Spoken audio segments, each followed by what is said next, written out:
India में हम सोचते हैं कि पावर का मतलब है प्राइम मिनिस्टर होना या चीफ मिनिस्टर होना। हम सोचते हैं कि पैसा का मतलब है अंबानी या अडानी होना। लेकिन इमेजिन कीजिए एक ऐसा आदमी जो प्राइम मिनिस्टर नहीं था, लेकिन प्राइम मिनिस्टर उससे पूछकर डिसीजन लेता था। एक ऐसा आदमी जिसके पास सिर्फ पैसा नहीं था, बल्कि पूरे देश की जीडीपी का 4.4% अकेला उसकी कंपनी कंट्रोल करती थी। वो आदमी जिसके इशारे पर स्टॉक मार्केट हिल जाता था। वो आदमी जिसके बेडरूम के राज और बोर्डरूम की चालें आज भी इटली के डार्क कॉर्नर्स में डिस्कस होती हैं। लोग उन्हें ला अवोकातो, द लॉयर कहते थे। दुनिया उन्हें गुवानी एग्नेली के नाम से जानती थी। वो फियाट के मालिक थे, फरारी के भगवान थे और जुवेंटस फुटबॉल क्लब के शहंशाह थे। लेकिन ये उनकी असली पहचान नहीं थी। उनकी असली पहचान ये थी कि वो इटली के अनक्राउंड किंग यानी बिना ताज के बादशाह थे। आपने ओल्ड मनी एस्थेटिक के रील्स देखे होंगे इंस्टाग्राम पर। सूट्स, वॉचेस ओवर द कफ, यॉर्ड्स, कपरी का समुंदर, ये सब इसी आदमी ने शुरू किया था। लेकिन इस ग्लैमर के पीछे एक अंधेरा था, एक ऐसा श्राप जो उनके परिवार को खा गया। सुसाइड, ड्रग्स, मर्डर और बिट्रेयल। आज हम डिकोड करेंगे उस दिमाग को जिसने मुसोलिनी से लेकर अमेरिकन सीआईए तक सबको अपने चेस बोर्ड पर पॉन की तरह यूज किया। ये कहानी बिजनेस की नहीं है, ये कहानी एम्पायर की है। The blood of the wolf, the origin story. इस कहानी को समझने के लिए हमें 1921 में जाना होगा, ट्यूरिन, इटली। एग्नेली परिवार कोई आम परिवार नहीं था। गोवानी के दादा, जिनका नाम भी गोवानी एग्नेली सेनेटोरे था, वो एक रूथलेस बिजनेसमैन थे। उन्होंने 1899 में फियाट बनाई थी, फाब्रिका इटालियाना ऑटोमोबिली तोरिनो। लेकिन सेनेटोरे एग्नेली सिर्फ गाड़ी नहीं बनाते थे, वो पावर बनाते थे।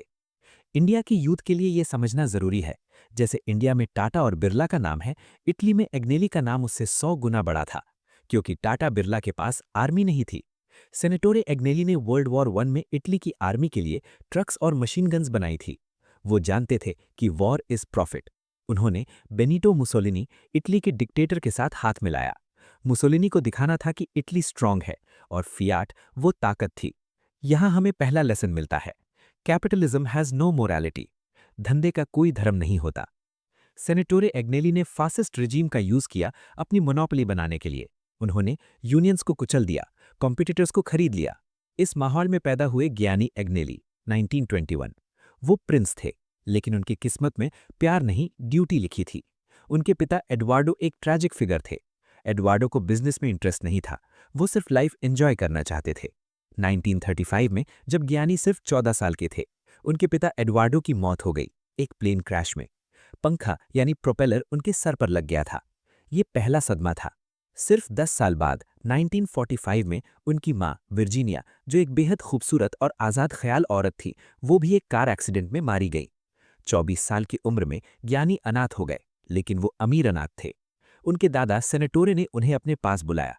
उन्होंने ज्ञानी को गले नहीं लगाया, उन्होंने ज्ञानी की आंखों में देखा और कहा, अब तुम इस एम्पायर के वारिस हो, रोना बंद करो, लीड करना सीखो। द प्लेबॉय प्रिंस, ला डोल्चे वीता। यहां कहानी में ट्विस्ट आता है। दादा की मौत के बाद 1945 में ज्ञानी तुरंत चेयरमैन नहीं बने।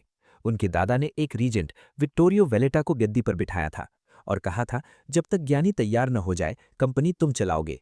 तो ज्ञानी ने क्या किया? उन्होंने वो किया जो हर अमीर बिगड़ा हुआ लड़का करता है, उन्होंने एंजॉय किया। 1945 से लेकर 1966 तक ये 20 साल ज्ञानी एग्नेली की लाइफ के प्लेबॉय ईयर्स थे। ये वो दौर था जिसे इटालियन में ला डोल्चे वीता कहते हैं। इमेजिन कीजिए, सुबह वो फ्रेंच रिवेरा में अपनी याट पर होते थे। दोपहर को वो John F Kennedy, US president के साथ लंच करते थे। शाम को वो प्रिंस लेनियर और ग्रेस कैली के साथ कसीनो में होते थे। रात को वो किसी नई एक्ट्रेस के साथ होते थे। उनका स्टाइल लेजेंडरी बन गया। वो अपनी घड़ी, रिस्ट वॉच शर्ट के कफ के ऊपर पहनते थे। लोग पूछते थे क्यों? वो कहते थे, मेरे पास शर्ट का बटन खोलने का टाइम नहीं है। असली रीजन शायद ये था कि मेटल स्किन पर लगता था तो इरिटेशन होती थी, लेकिन उन्होंने इसे एक स्टाइल स्टेटमेंट बना दिया। पूरा इटली उन्हें कॉपी करने लगा। लेकिन इस ग्लैमर के पीछे ज्ञानी दुनिया को ऑब्जर्व कर रहे थे। वो अमेरिका गए, वहां उन्होंने हेनरी फोर्ड की फैक्ट्रीज देखी। उन्होंने देखा कि अमेरिका मास प्रोडक्शन कर रहा है। वो समझ गए कि इटली अभी पीछे है। वो पार्टीज में सिर्फ ड्रिंक नहीं कर रहे थे, वो नेटवर्किंग कर रहे थे। उन्होंने हेनरी किसिंजर, अमेरिकन डिप्लोमैट और डेविड रॉकफेलर जैसे बैंकर से दोस्ती कर ली। ये सोशल कैपिटल था। एग्नेली ने समझ लिया था कि अगर आपको बिजनेस चलाना है तो आपको पॉलिटिक्स समझनी होगी, और अगर आपको पॉलिटिक्स समझनी है तो आपको पावरफुल लोगों के बेडरूम और ड्राइंग रूम में एंट्री चाहिए। The crash, the pain point. 1952 में कुछ ऐसा हुआ जिसने प्लेबॉय को लीडर में बदल दिया। ज्ञानी अपनी फरारी चला रहे थे, तेज रफ्तार में। वो मोंटे कार्लो से ट्यूरिन जा रहे थे। कहा जाता है कि वो किसी लड़की से मिलने जा रहे थे। एक ट्रक से टक्कर हुई। ज्ञानी की राइट लेग, टांग पूरी तरह क्रश्ड हो गई। डॉक्टर्स ने कहा पैर काटना पड़ेगा। ज्ञानी ने मना कर दिया। महीनों तक वो हॉस्पिटल में रहे। Pain killers, surgeries, metal rods. इस एक्सीडेंट ने उन्हें लेम बना दिया। वो हमेशा के लिए थोड़ा लंगड़ा कर चलने लगे। लेकिन इस दर्द ने उनके दिमाग को फोकस कर दिया। एलन फ्रीडमैन अपनी किताब में लिखते हैं कि इस एक्सीडेंट के बाद ज्ञानी को एहसास हुआ कि मौत कभी भी आ सकती है। उन्होंने सोचा, क्या मैं सिर्फ एक प्लेबॉय बनकर मर जाऊंगा या मैं वो बनूंगा जिसके लिए मेरे दादा ने मुझे ट्रेन किया था। इस एक्सीडेंट ने उनके अंदर के वुल्फ को जगा दिया। उन्होंने ड्रग्स कोकेन का यूज किया दर्द को मारने के लिए, ऐसा कई सोर्सेस क्लेम करते हैं। लेकिन उन्होंने अपने दिमाग को शार्प कर लिया। The coronation, 1966, the king takes the throne. Vittorio Valletta retire हुए। ज्ञानी एग्नेली ने फाइनली फियाट की कमान संभाली। लेकिन ये वो इटली नहीं था जो उनके दादा ने छोड़ा था। ये 1960s का इटली था। कम्युनिज्म का बोलबाला था। वर्कर्स यूनियन स्ट्रांग थी। लोग अमीरों से नफरत करने लगे थे। फियाट की फैक्ट्रीज में वर्कर्स नारे लगाते थे, एग्नेली मुर्दाबाद। ज्ञानी ने आते ही अपना पहला मास्टर स्ट्रोक खेला। उन्होंने वर्कर्स से लड़ाई नहीं की। उन्होंने सोवियत यूनियन, रशिया के साथ डील साइन की। इमेजिन कीजिए, कोल्ड वॉर चल रहा है, अमेरिका और रशिया दुश्मन है, और एक कैपिटलिस्ट इटालियन एग्नेली रशिया जाता है और वहां टोलियाटी शहर में एक मैसिव कार फैक्ट्री लगाता है। इसने दो काम किए। इटालियन कम्युनिस्ट्स जो वर्कर्स थे शांत हो गए, क्योंकि एग्नेली उनके हीरोज रशिया के साथ बिजनेस कर रहा था। दूसरा, फियाट को एक नया मार्केट मिल गया। एग्नेली ने दिखा दिया कि वो सिर्फ फैशन आइकन नहीं है, वो एक जियोपॉलिटिकल जीनियस हैं। उन्होंने अमेरिका को भी खुश रखा, कैनेडी के दोस्त थे, और रशिया से भी पैसा कमाया। यहां हमें सीखने को मिलता है, power is about balancing contradictions. असली ताकत विरोध को संतुलित करने में है। The spiders web, owning everything. 1970s आते आते एग्नेली ने फियाट को सिर्फ कार कंपनी नहीं रहने दिया, उन्होंने इटली के हर सेक्टर में पैसा लगाया। मीडिया, ला स्टाम्पा और कोरिएरे दला सेरा, इटली के सबसे बड़े न्यूज़पेपर्स, ताकि वो नैरेटिव कंट्रोल कर सकें। डिफेंस, हेलीकॉप्टर्स और टैंक्स। कंस्ट्रक्शन, हाईवेज और डैम्स। Sports, Juventus. जुवेंटस सिर्फ एक फुटबॉल क्लब नहीं था, वो एग्नेली परिवार का खिलौना और वेपन दोनों था। जब फैक्ट्री वर्कर्स गुस्से में होते थे तो एग्नेली जुवेंटस के लिए किसी बड़े प्लेयर को, माइकल प्लेटिनी को खरीद लेते थे। वर्कर्स खुश हो जाते थे, हमारे बॉस ने हमारी टीम को स्ट्रांग बना दिया। इसे कहते हैं पानेम एंड चिरसंसिस, जनता को खाना दो और मनोरंजन दो, वो कभी बगावत नहीं करेगी। लेकिन 1970s का अंत आते आते इटली में एक अंधेरा छाने वाला था। एक ऐसा दौर जिसे हिस्ट्री में years of lead, years of piombo कहा जाता है। टेररिस्ट्स, रेड ब्रिगेड्स अमीरों को किडनैप कर रहे थे और मार रहे थे। उनकी हिट लिस्ट पर सबसे ऊपर नाम था गुवानी एग्नेली। एग्नेली को हर रोज मौत के साए में रहना पड़ता था। Bullet proof cars, 24/7 guards. लेकिन असली खतरा बाहर नहीं, उनके अपने घर के अंदर था। उनका बेटा एडवार्डो एग्नेली, जो बिजनेस नहीं करना चाहता था, जो ड्रग्स में डूबा था, जो स्पिरिचुअलिटी ढूंढ रहा था और बाद में इस्लाम कन्वर्ट हुआ। बाप और बेटे की ये लड़ाई एम्पायर को कैसे कमजोर करेगी, और कैसे एग्नेली ने लीबिया के डिक्टेटर गद्दाफी को फिएट बेच दी जब कंपनी डूब रही थी।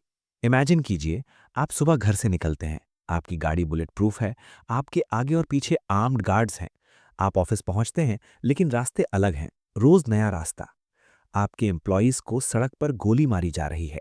आपके मैनेजर्स के पैरों में, यानी कि नीज में गोली मारी जा रही है ताकि वो चल ना सकें। इसे नी कैपिंग कहते थे। और टेररिस्ट्स का मेन टारगेट कौन था? Giovanni Agnelli. 1970s का इटली नरक बन चुका था। एक तरफ कम्युनिस्ट टेररिस्ट्स यानी कि रेड ब्रिगेड्स थीं जो कैपिटलिस्ट्स को मारना चाहती थीं। दूसरी तरफ नियो फासिस्ट्स थे जो बॉम्ब ब्लास्ट्स कर रहे थे।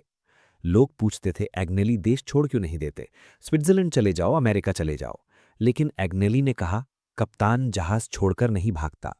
उन्होंने डर का सामना किया, लेकिन डर सिर्फ बाहर नहीं था, डर उनके अपने खून में भी था। उनका बेटा एडवार्डो, जो इस एम्पायर का वारिस था, वो इस पावर से नफरत करता था। बाप चाहता था बेटा राजा बने, बेटा चाहता था वो साधु बने। ये कहानी सिर्फ बिजनेस की नहीं है, ये एक ग्रीक ट्रेजेडी है। द ईयर्स ऑफ लेड, यानी कि अन्नी दी पियोम्बो। 1970s में इटली में रेड ब्रिगेड्स एक्टिव थी। ये लोग मार्क्सिस्ट रेवोल्यूशनरीज थे, इनका मानना था कि एग्नेली जैसे लोग शोषण कर रहे हैं, यानी कि एक्सप्लॉयटेशन कर रहे हैं। उन्होंने फिएट के एग्जीक्यूटिव्स को टारगेट करना शुरू किया। कार्लो घिग्लियानो, फिएट का प्लानिंग एग्जीक्यूटिव, 1979 में सुबह ऑफिस जाते वक्त उन्हें 7 गोलियां मारी गईं। रेनातो ब्रियानो, एचआर डायरेक्टर, मेट्रो स्टेशन पर मारा गया।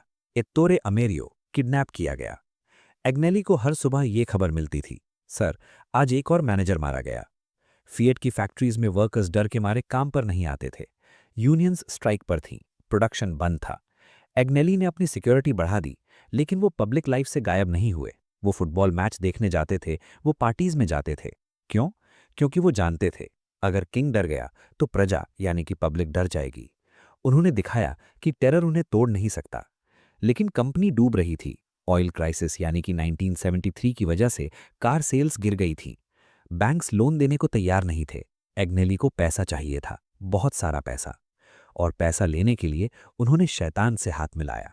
द डेविल्स डील यानी कि गद्दाफी। फिएट बैंकरप्ट होने की कगार पर थी। अमेरिका और यूरोप के बैंक्स ने कहा कि इटली अनस्टेबल है, हम पैसा नहीं देंगे। एग्नेली ने अपने दोस्तों किसिंजर, रॉकफेलर को कॉल किया, लेकिन सबने हाथ खड़े कर दिए। तब एग्नेली ने एक शॉकिंग डिसीजन लिया। उन्होंने लीबिया के डिक्टेटर मुअम्मर गद्दाफी को कॉल किया। गद्दाफी उस वक्त दुनिया का सबसे बड़ा विलन माना जाता था। टेररिज्म सपोर्ट करने के आरोप थे, लेकिन गद्दाफी के पास पेट्रो डॉलर्स था, ऑयल का पैसा। एग्नेली ने गद्दाफी को फिएट का 9.6% स्टेक बेच दिया। बदले में उन्हें मिला $415 मिलियन। दुनिया हैरान रह गई। अमेरिका नाराज हो गया, तुमने हमारे दुश्मन से पैसा लिया। एग्नेली का जवाब सिंपल और ब्रूटल था, पैसे का कोई रंग नहीं होता और सर्वाइवल के लिए दुश्मन भी दोस्त बन सकता है। इस पैसे ने फिएट को बचा लिया। एग्नेली ने नई कार्स लॉन्च की, जैसे कि फिएट पांडा, उनो। उन्होंने फैक्ट्रीज को मॉडर्नाइज किया, रोबोट्स लगाए। जब कंपनी प्रॉफिट में आई तो 10 साल बाद 1986 में एग्नेली ने गद्दाफी के शेयर्स वापस खरीद लिए, बायबैक। गद्दाफी को भी प्रॉफिट हुआ और फिएट भी बच गई। ये एग्नेली की रियल पॉलिटिक थी, emotionless, calculated, ruthless. The reluctant Prince यानी कि एडवार्डो एग्नेली। अब आते हैं इस कहानी के सबसे दर्दनाक हिस्से पर। एडवार्डो एग्नेली, ज्ञानी का इकलौता बेटा। एडवार्डो बिल्कुल अपने दादा यानी कि ज्ञानी के पिता जैसा था, सेंसिटिव, आर्टिस्ट, ड्रीमर। ज्ञानी चाहते थे एडवार्डो बिजनेस संभाले, वो उसे मीटिंग्स में ले जाते थे। लेकिन एडवार्डो बोर्ड रूम में बोर हो जाता था। वो कहता था, डैड हम कार्स क्यों बना रहे हैं, हमें फिलॉसफी पढ़नी चाहिए, भगवान को ढूंढना चाहिए। ज्ञानी, जो एक टफ वुल्फ थे, वो अपने बेटे को वीक समझते थे। उन्होंने एडवार्डो को इग्नोर करना शुरू कर दिया। एडवार्डो ने रिबेल किया। वो इंडिया आया, वहां आश्रम्स में रहा। वो ईरान गया, वहां आयतुल्ला खुमैनी से मिला और इस्लाम कबूल किया, यानी कि शिया मुस्लिम बना। उसने ड्रग्स लेना शुरू किया। उसने इंटरव्यूज में कहा, कैपिटलिज्म इंसानियत को मार रहा है। सोचिए, फिएट का मालिक और उसका बेटा कैपिटलिज्म के खिलाफ बोल रहा है। एग्नेली के लिए शर्मिंदगी यानी कि एम्बैरसमेंट थी। बाप बेटे के बीच बातचीत बंद हो गई। ज्ञानी ने पब्लिकली कह दिया, एडवार्डो फिएट को लीड करने के लिए अनफिट है। ये एक बाप का फैला हुआ हाथ नहीं, ये एक राजा के तलवार का वार था। उसने अपने बेटे को डिसइनहेरिट कर दिया, यानी कि वारिस होने के हक से निकाल दिया। द चोजन वन यानी कि जोवानी अल्बर्तो। अगर एडवार्डो राजा नहीं बनेगा तो कौन बनेगा? एम्पायर को वारिस चाहिए। ज्ञानी ने अपनी नज़र अपने छोटे भाई यानी कि उम्बर्तो के बेटे पर डाली। उसका नाम था जोवानी अल्बर्तो, प्यार से जोवानिनो बुलाते थे। जोवानिनो परफेक्ट था, वो हैंडसम था, स्मार्ट था, ब्राउन यूनिवर्सिटी यानी कि यूएस से पढ़ा था। उसने पियाजो यानी कि वेस्पा स्कूटर्स को टर्न अराउंड किया था। वर्कर्स उसे पसंद करते थे, मीडिया उसे पसंद करता था। ज्ञानी ने अनाउंस कर दिया, जोवानिनो मेरा उत्तराधिकारी यानी कि सक्सेसर होगा। एडवार्डो साइडलाइन हो गया, पूरा इटली खुश था, हमारा नया राजा मिल गया। जोवानिनो की शादी हुई, वो एक नई उम्मीद बन गया। लेकिन एग्नेली परिवार पर एक श्राप था, किस्मत को कुछ और मंजूर था। 1997 जोवानिनो के पेट में दर्द हुआ। डॉक्टर्स ने चेक किया, diagnosis rare form of stomach cancer. सिर्फ 33 साल की उम्र में एग्नेली ने दुनिया के बेस्ट डॉक्टर्स बुलाए, अमेरिका, यूरोप, सब जगह। लेकिन कैंसर अग्रेसिव था। दिसंबर 1997 में जोवानिनो की मौत हो गई। ज्ञानी टूट गए। उन्होंने अपने बेटे को ठुकराया था एक परफेक्ट एयर के लिए, और वो परफेक्ट एयर मर गया। अब गद्दी खाली थी और अंधेरा गहरा हो रहा था। The March of the 40,000 defeating the unions. वापस चलते हैं 1980 में। रेड ब्रिगेड्स का टेरर कम हो रहा था, लेकिन यूनियंस अभी भी स्ट्रांग थी। यूनियंस ने फिएट की मिराफोरी फैक्ट्री बंद करवा दी थी। 35 दिन तक स्ट्राइक चली। एग्नेली ने डिसाइड किया अब बहुत हो गया। उन्होंने एक रिस्की मूव खेला। उन्होंने साइलेंट मेजॉरिटी यानी कि वो वर्कर्स जो काम करना चाहते थे लेकिन यूनियन से डरते थे, उनको अपील की। 14 अक्टूबर 1980 ट्यूरिन की सड़कों पर एक अजीब नज़ारा दिखा। 40,000 फीट के व्हाइट कॉलर वर्कर्स और सुपरवाइजर्स सड़क पर उतर आए। उनके हाथों में प्लैकार्ड्स थे, हमें काम करने दो, वो लियामो लवोरारे। ये हिस्ट्री में पहली बार था जब वर्कर्स ने यूनियंस के खिलाफ मार्च किया था। इस मार्च ने यूनियंस की कमर तोड़ दी। स्ट्राइक खत्म हुई। एग्नेली जीत गए। उन्होंने साबित कर दिया कि वो सिर्फ बोर्डरूम में पावर नहीं रखते, वो सड़कों पर भी पावर रखते हैं। इस जीत के बाद फिएट यूरोप की सबसे बड़ी कार कंपनी बन गई। एग्नेली गॉड बन गए। लेकिन भगवान भी बूढ़े होते हैं। 1990s आते आते एग्नेली की सेहत खराब होने लगी, प्रोस्टेट कैंसर, और उनके एम्पायर में दरारें आने लगीं। करप्शन स्कैंडल्स पूरे इटली में फैल रहे थे। क्या एग्नेली अरेस्ट होंगे? क्या उनका एम्पायर बचेगा बिना किसी वारिस के? और एडवार्डो का क्या होगा? नवंबर 15, 2000 सुबह के 10 बजे थे। ट्यूरिन सवोना हाईवे पर एक लंबी पुल थी, वायाडक्ट ऑफ द जनरल्स। वहां पुलिस को एक लामारिस फिएट क्रोमा कार मिली। इंजन चल रहा था, दरवाजे खुले थे, लेकिन कार में कोई नहीं था। पुलिस ने नीचे झांक कर देखा। 80 मीटर नीचे नदी के किनारे एक लाश पड़ी थी। चेहरा बुरी तरह से कुचला हुआ था, पहचानना मुश्किल था। लेकिन उस लाश ने पजामा पहना हुआ था और पैरों में महंगे लोफर्स थे। जेब में कोई वॉलेट नहीं था, कोई सुसाइड नोट नहीं था। सिर्फ कार की रजिस्ट्रेशन से पता चला कि वो कौन था। वो था एडवार्डो एग्नेली, ज्ञानी एग्नेली का इकलौता बेटा, फिएट एम्पायर का वारिस, इटली का प्रिंस। न्यूज़ चैनल्स पर ब्रेकिंग न्यूज़ चली, सुसाइड। कहा गया कि एडवार्डो डिप्रेशन में था। लेकिन आज भी इटली के लोग और दुनिया भर के कॉन्स्पिरेसी थ्योरिस्ट्स पूछते हैं, क्या ये सुसाइड था या ये मर्डर था? क्योंकि एडवार्डो सिर्फ एक बिगड़ा हुआ बेटा नहीं था, वो इस्लाम कन्वर्ट हो चुका था। वो ईरान के लीडर्स का दोस्त था और वो पब्लिकली कह चुका था कि वो फिएट को एक इस्लामिक बैंकिंग प्रिंसिपल्स पर चलाना चाहता है। क्या एग्नेली परिवार, जो अमेरिका और जूइश बैंकर्स के करीब था, एक मुस्लिम वारिस को एक्सेप्ट कर सकता था? आज हम इस श्राप को डिकोड करेंगे जो इस परिवार को खा गया। द क्लीन हैंड्स, मानी पुलीते। एडवार्डो की मौत से पहले 1990s में इटली में एक तूफान आया था, मानी पुलीते, क्लीन हैंड्स। ये एक एंटी करप्शन ऑपरेशन था। एक निडर जज एंटोनियो दी पिएत्रो ने इटली के पॉलिटिशियंस और बिजनेसमैन को पकड़ना शुरू किया। पता चला कि इटली में हर कॉन्ट्रैक्ट, हर डील के पीछे ब्राइब यानी रिश्वत दी जाती थी। बड़े बड़े पॉलिटिशियंस अरेस्ट हुए। प्राइम मिनिस्टर बेटिनो क्रैक्सी को देश छोड़कर भागना पड़ा, ट्यूनीशिया। इटली का पूरा पॉलिटिकल सिस्टम गिर गया। लोगों को लगा अब अग्निएली की बारी है। फिएट सबसे बड़ी कंपनी है, इन्होंने पक्का रिश्वत दी होगी। मैजिस्ट्रेट्स ने अग्निएली को कोर्ट में बुलाया। पूरा इटली टीवी पर चिपका हुआ था। क्या किंग अरेस्ट होगा? ज्ञानी अग्निएली कोर्ट में आए।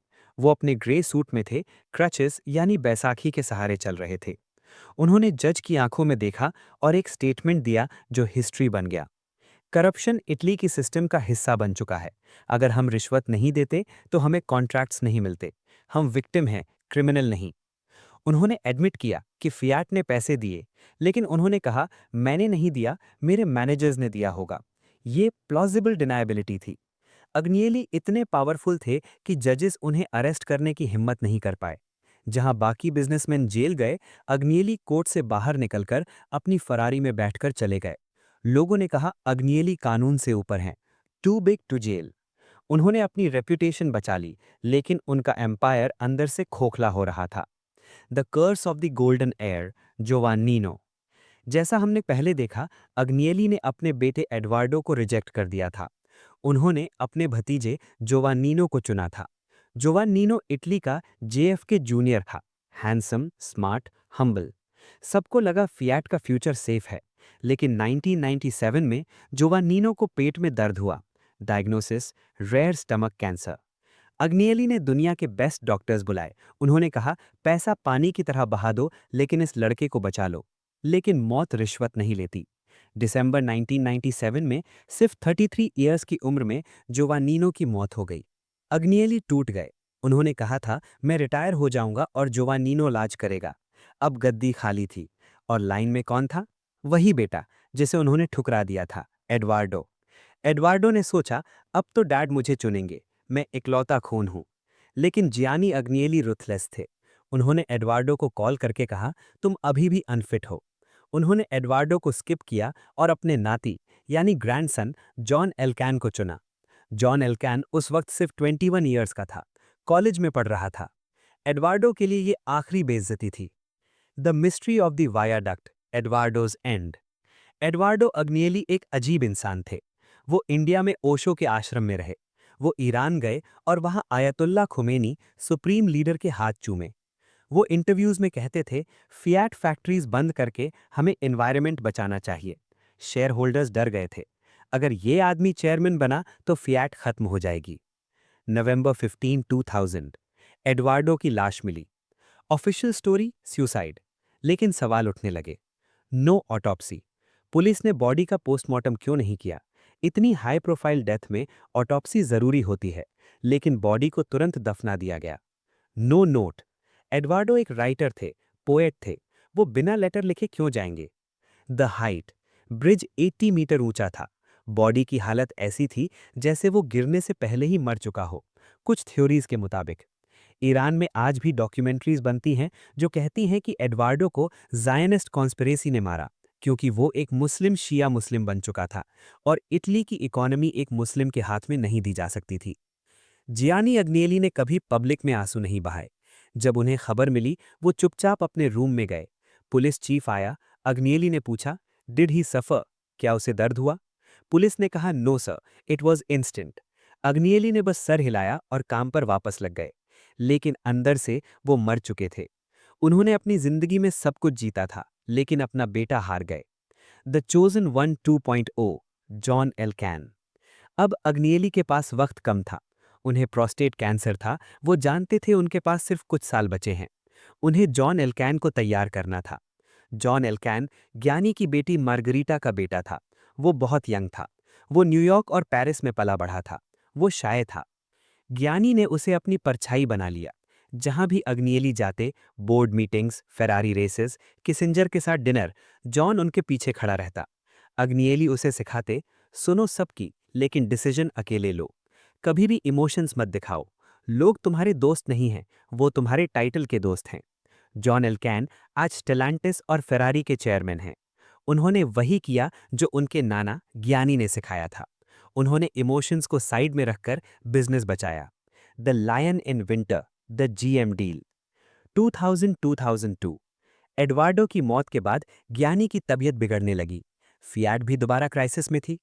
Asian cars, Toyota, Hyundai market खा रही थी। फियाट की कार्स पुरानी हो गई थी, लॉसेस बढ़ रहे थे। ज्ञानी जानते थे कि अब वो और नहीं लड़ सकते। उन्होंने एक आखिरी डील की। उन्होंने जनरल मोटर्स अमेरिका के साथ एक अग्रीमेंट साइन किया। उन्होंने फियाट का 20% हिस्सा जीएम को बेच दिया। इस डील में एक सीक्रेट क्लॉज था, पुट ऑप्शन। मतलब अगर फियाट चाहे तो वो बची हुई कंपनी भी फ्यूचर में जीएम को बेच सकती है। ये एक इंश्योरेंस पॉलिसी थी। ज्ञानी ने इंश्योर किया कि अगर मेरे मरने के बाद फैमिली कंपनी ना चला पाए तो कम से कम उन्हें पैसे मिल जाएं। ये एक किंग का आखिरी एक्ट था, अपनी लेगेसी को प्रोटेक्ट करना, चाहे उसके लिए अपना क्राउन यानी कंपनी बेचना पड़े। The build up to the finale, January 23, 2003। King अपने आखिरी बिस्तर पर है और पूरा इटली सांसें रोके खड़ा है। ट्यूरिन के लोग सड़कों पर मोमबत्तियां जला रहे हैं। ज्ञानी ने डॉक्टर्स को मना कर दिया, नो मोर मशीन्स। वो अपने घर में विला फ्रेस्कॉट में मरना चाहते थे, हॉस्पिटल में नहीं। उनके चारों तरफ उनकी पेंटिंग्स थी, पिकासो, मोने। उनकी वाइफ मरेला उनके पास थी। आखिरी वक्त में क्या उन्हें एडवार्डो याद आया? क्या उन्हें जोवान्निनो याद आया? या उन्हें सिर्फ फियाट की चिंता थी? हम देखेंगे द फ्यूनरल, जब पूरा शहर रुक गया। द रेजरेक्शन, कैसे फियाट बर्बाद होने वाली थी और एक नए आदमी सर्जियो मार्कियोनी ने इसे बचाया, जॉन एल्कैन के साथ। द लेगेसी, आज अग्नियेली फैमिली कहाँ है? फेरारी, यूवेंटस और स्टेलांटिस का फ्यूचर क्या है? जनवरी 23, 2003, ट्यूरिन, इटली। सुबह के वक्त खबर आई, ला अवोकाटो ए मॉर्तो, यानी द लॉयर इज डेड। पूरा शहर रुक गया। फैक्ट्रीज बंद हो गई, स्कूल्स बंद हो गए, लोग सड़कों पर उतर आए। ये किसी बिजनेसमैन का फ्यूनरल नहीं था, ये एक राजा की अंतिम यात्रा थी। 100,000 से ज्यादा लोग, वो वर्कर्स जिन्होंने उनके खिलाफ स्ट्राइक की थी, वो पॉलिटिशियंस जिन्होंने उन्हें क्रिटिसाइज किया था, सब लाइन में खड़े थे उनके कॉफिन को देखने के लिए। उनकी बॉडी लिंगोतो यानी फियाट की पुरानी फैक्ट्री में रखी गई थी। कॉफिन के ऊपर कोई नेशनल फ्लैग नहीं था, सिर्फ एक चीज थी, यूवेंटस की जर्सी। दुनिया भर के लीडर्स आए, Henry Kissinger USA, Kofi Annan UN और यूरोपियन रॉयल फैमिलीज। लेकिन भीड़ में एक चीज मिसिंग थी, फियाट का फ्यूचर। कंपनी बैंकरप्ट थी। बैंक्स ने कहा था अग्निएली मर गए, अब पैसा वापस करो। हर दिन फियाट 2 मिलियन यूरोज यानी 18 करोड़ रुपीस का लॉस कर रही थी। लोग कह रहे थे अग्निएली के साथ फियाट भी मर गई, लेकिन उन्हें नहीं पता था कि अग्निएली ने मरने से पहले अपनी जेब में एक एस छुपाया हुआ था। एक ऐसा आदमी जो सूट नहीं पहनता था, जो चेन स्मोकर था और जो फियाट को राख से उठाने वाला था। उसका नाम था Sergio Marchionne, the man in the black sweater, the resurrection. Gianni Agnelli की मौत के बाद उनके भाई उम्बर्तो ने गद्दी संभाली, लेकिन वो भी कैंसर से मर गए 2004 में। अब फियाट अनाथ थी। फैमिली ने एक आउटसाइडर को हायर किया, सर्जियो मार्कियोनी को। मार्कियोनी टिपिकल इटालियन सीईओ नहीं थे। वो कनाडा में पले बढ़े थे। वो फिलॉसफी पढ़े हुए थे, जस्ट लाइक एडवार्डो। आयरॉनिकली, वो कभी सूट टाई नहीं पहनते थे, हमेशा एक काला स्वेटर, ब्लैक स्वेटर पहनते थे। लोगों ने पूछा, ये आदमी फियाट बचाएगा? मार्कियोनी ने आते ही अग्निएली का पुट ऑप्शन वाला कार्ड खेला। याद है पार्ट 3 में हमने जनरल मोटर्स जीएम डील की बात की थी। अग्रीमेंट के हिसाब से फियाट के पास हक था कि वो अपनी डूबती हुई कंपनी जीएम को जबरदस्ती बेच दे। जीएम डर गया, उन्हें लगा अगर हमने फियाट खरीदी तो हम भी डूब जाएंगे। मार्कियोनी ने जीएम के सीईओ के साथ पोकर खेला। उन्होंने कहा या तो हमें खरीदो और बर्बाद हो जाओ, या हमें पैसे दो ताकि हम ये डील कैंसिल कर दें। जीएम ने सरेंडर कर दिया। जीएम ने फिएट को $2 बिलियन लगभग 15,000 करोड़ दिए, सिर्फ इसलिए ताकि वो फिएट को खरीदने से बच सकें। सोचिए, मार्शियानी ने बिना एक कार बेचे सिर्फ एक कागज के टुकड़े से 15,000 करोड़ कमा लिए। ये एग्निली की लेगेसी थी। मरने के बाद भी उनका कॉन्ट्रैक्ट कंपनी को बचा गया। मार्शियानी ने उस पैसे से नया मॉडल लॉन्च किया, फिएट 500। ये कार हिट हो गई, फिएट प्रॉफिट में आ गई। मार्शियानी ने क्राइसलर यानी यूएस कंपनी को खरीदा और एफसीए बनाया। एक डूबती हुई कंपनी अब ग्लोबल जायंट बन चुकी थी। The new emperor, John Elkann. जब मार्शियानी बिजनेस संभाल रहे थे, तब जॉन एलकैन यानी एग्नेली का नाती पावर सीख रहा था। जॉन शांत था, शाय था, लेकिन वो किलर था। उन्होंने देखा कि कार इंडस्ट्री बदल रही है, इलेक्ट्रिक कार्स आ रही हैं। उन्होंने मार्शियानी की मौत के बाद यानी 2018 में मार्शियानी भी अचानक मर गए, एक बड़ा डिसीजन लिया। उन्होंने फिएट को प्यूजो यानी पीएसए ग्रुप के साथ मर्ज कर दिया। नई कंपनी बनी स्टेलांटिस। आज स्टेलांटिस दुनिया की 4th सबसे बड़ी कार कंपनी है। इसमें Jeep, Maserati, Alfa Romeo, Citroen, Dodge सब शामिल हैं। लेकिन जॉन ने एक और चीज की जो उनके नाना यानी जियानी कभी नहीं करते। उन्होंने इटली से फोकस हटा दिया। आज स्टेलांटिस का हेडक्वार्टर नेदरलैंड्स में है। टैक्स वहां भरा जाता है। इटली के पॉलिटिशियंस चिल्लाते रह गए, फिएट इटली की है। जॉन एलकैन ने वही किया जो बिजनेस के लिए सही था। ग्लोबल बनो, इमोशनल नहीं। आज एग्नेली फैमिली इटली की नहीं, दुनिया की सबसे अमीर फैमिलीज में से एक है। उनके पास फरारी का कंट्रोल है, यूवेंटस है और द इकोनॉमिस्ट मैगजीन में भी हिस्सा है। The war with in, मार्गरीता versus the children. Business बच गया लेकिन परिवार टूट गया। मार्गरीता एग्नेली, जियानी की इकलौती बेटी, जॉन एलकैन की माँ। जब जियानी मरे तो उन्होंने अपनी सारी दौलत अपनी वाइफ मैरिला और जॉन को दी। मार्गरीता को लगा उन्हें ठगा गया है। उन्होंने क्लेम किया कि उनके पिता यानी जियानी के पास billions of dollars offshore accounts Switzerland, Liechtenstein में छुपे हुए थे जो उन्हें नहीं मिले। उन्होंने अपने ही बेटे जॉन एलकैन पर केस कर दिया। ये केस आज भी इटली की कोर्ट्स में चल रहा है। माँ वर्सेस बेटा। मार्गरीता कहती हैं कि मेरे बेटे ने मुझे धोखा दिया है। जॉन कहते हैं माँ सिर्फ पैसे के लिए ये सब कर रही हैं। ये वही कर्ज है जो हमने शुरू में बात की थी। एग्नेली परिवार के पास सब कुछ है, पैसा, पावर, कार्स, पैलेसेस, लेकिन उनके पास शांति नहीं है। बाप ने बेटे को ठुकराया, माँ ने बेटे पर केस किया। हर जनरेशन में रिश्ता टूटते हैं। ये एम्पायर खून और आंसुओं पर खड़ा है। Decoding the Agnellis. Gianni Agnelli की लाइफ से हम क्या सीख सकते हैं, खासकर इंडियन बिजनेस फैमिलीज और यूथ के लिए? Network is net worth. एग्नेली सिर्फ कार बेचकर अमीर नहीं बने, वो किसिंजर, रॉकफेलर और गद्दाफी के दोस्त थे। उन्होंने पॉलिटिक्स और बिजनेस को मिक्स किया। लेसन, सिर्फ प्रोडक्ट मत बनाओ, इन्फ्लुएंस बनाओ। जब आपके फ़ोन में प्राइम मिनिस्टर का नंबर होता है तो बिजनेस प्रॉब्लम्स चुटकी में सॉल्व हो जाती हैं। रूथफस सक्सेशन प्लानिंग। एग्नली ने अपने बेटे यानी एडवार्डो को रिजेक्ट करने में देरी नहीं की क्योंकि वो बिजनेस के लिए अनफिट था। उन्होंने अपनी यंग नाती जॉन को चुना। लेसन, बिजनेस में खून से ज़्यादा काबिलियत यानी कॉम्पिटेंस ज़रूरी है। अगर वारिस लायक नहीं है तो उसे हटा दो, वरना वो एम्पायर डुबा देगा। Use crisis as opportunity. जब फिएट डूब रही थी, एग्नेली ने गद्दाफी से पैसा लिया।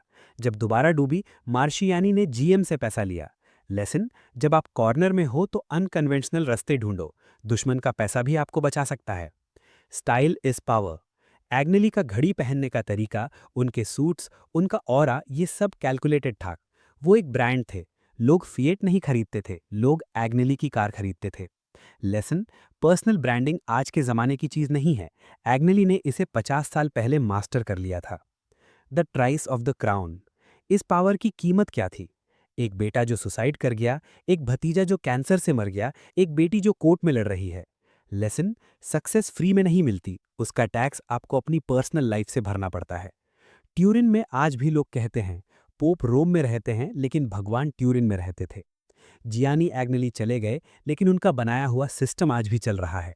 वो हमें सिखा गए कि किंग वो नहीं होता जो सिर्फ राज करे, किंग वो होता है जो अपने मरने के बाद भी एम्पायर को जिंदा रखे। जय हिंद।